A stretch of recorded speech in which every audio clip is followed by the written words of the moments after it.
Üzülümle düştü parmağa, yetimlenip aldı almağaç. Üzüle indi üzekeyim, yalnızlıktan deva bulmağaç.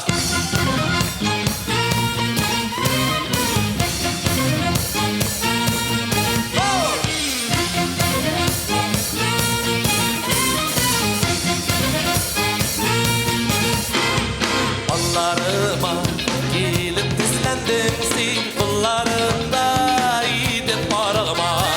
Düşlerime girip her gün sulay, damla duğa gidip yuğalma. Üzülümle düştü parağıma, yetimlenip aldı olmağa. Üzülemin indi uzakayım, yalnızlıktan deva bulmağa.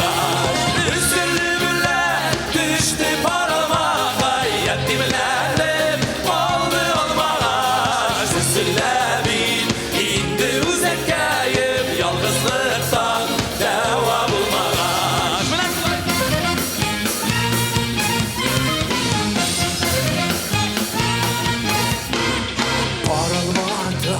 Paralmadı iyilik uz kuzlari, diydik kurresin. Paralmadı iyigrek tatlı bulup, düşlerim ben iyigrek giresin.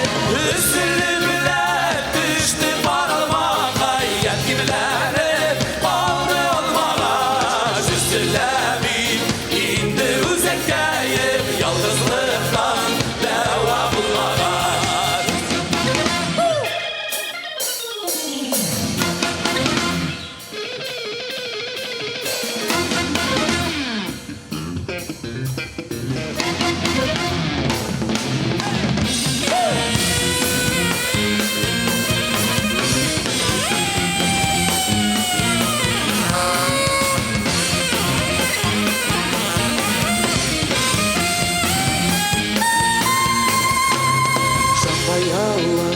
Barı salkın gözler, bar tüslerini şiirge tigizler.